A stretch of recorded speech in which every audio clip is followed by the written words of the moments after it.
राधे राधे दोस्तों, कैसे हैं आप सभी। आशा करती हूँ आप सभी बहुत अच्छे हैं और अपना ख्याल रख रहे हैं। राधा रानी अपनी कृपा आप सब पर बनाए रखे। दोस्तों, आज हम बात करने वाले हैं पुत्रदा एकादशी की। पौष मास की जो पुत्रदा एकादशी है वो 30 दिसंबर के दिन पड़ रही है।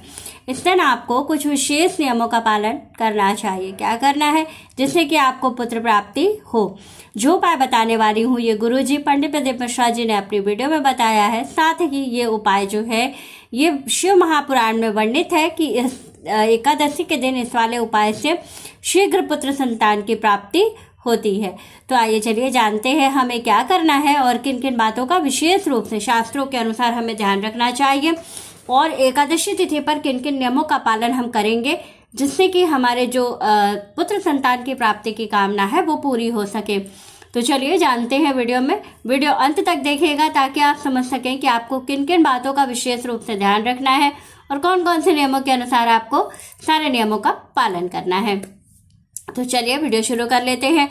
वीडियो आपके लिए बहुत बहुत इन्फॉर्मेटिव है, इसलिए वीडियो को अंत तक ज़रूर देखिएगा।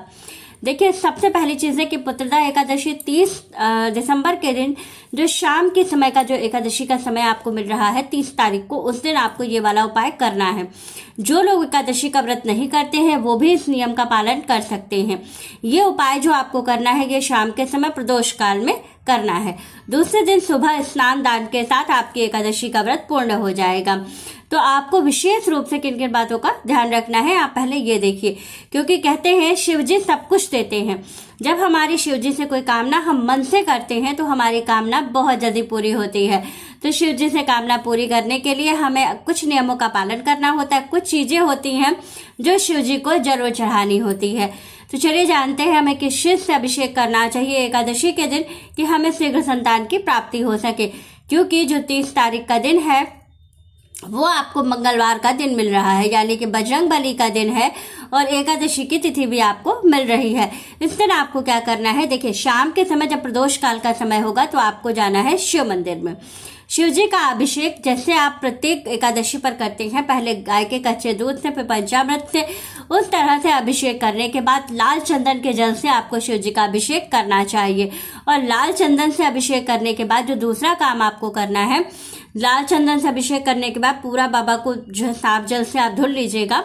फिर इसके बाद जो देसी गाय होती है, गाय के दूध का घी, जो देसी गाय होती है उसके गाय का घी, दूध का जो घी होता है उस घी से ज़्यादा ना मिल पाए 1 चम्मच ही मिल जाए, लेकिन गाय देसी ही होनी चाहिए और जो गाय हो वो बच्चा दी हुई गाय होनी चाहिए।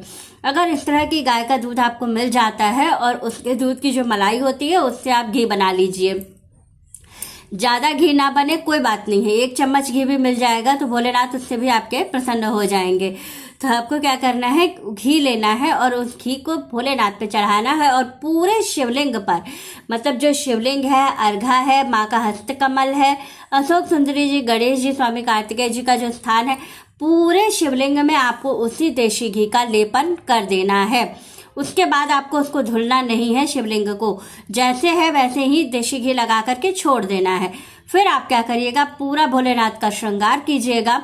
श्रृंगार के साथ ही आपको क्या करना है कि जो एक बेलपत्र आप लीजिएगा, उस बेलपत्र पर जो 3 पत्तियां होती हैं, तीनों पे आपको देशी घी, वही वाला देशी घी लगा देना है तीनों पत्तियों पर। और लगाने के बाद चंदन से, जो लाल चंदन होता है उससे जो है तीनों पत्ती पर, एक पे ओम, बीच वाली में नमः और इधर वाले में शिवाय लिख करके और उसको शिव जी पर अपनी कामना कहते हुए, पुत्र संतान की कामना करते हुए शिव जी पे समर्पित कर दीजिएगा। इससे क्या होगा कि बहुत जल्दी आपको संतान की प्राप्ति होगी। क्योंकि जो ये वाला उपाय है ये शिव महापुराण में वर्णित है। इसको करने से 100% बहुत सारे लोगों ने ये उपाय किया है और लोगों को संतान की प्राप्ति हुई है। तो ये बहुत ही अचूक उपाय है, क्योंकि शास्त्रों में वर्णित है तो गलत नहीं होगा ये, इसलिए इस बात का आप जरूर ध्यान रखें। जैसे बता रही हूँ इसी तरह से अगर आप करेंगे तो आपको शीघ्र संतान की प्राप्ति होगी और जरूर होगी। तो इस बात का आप जरूर ध्यान रखिएगा।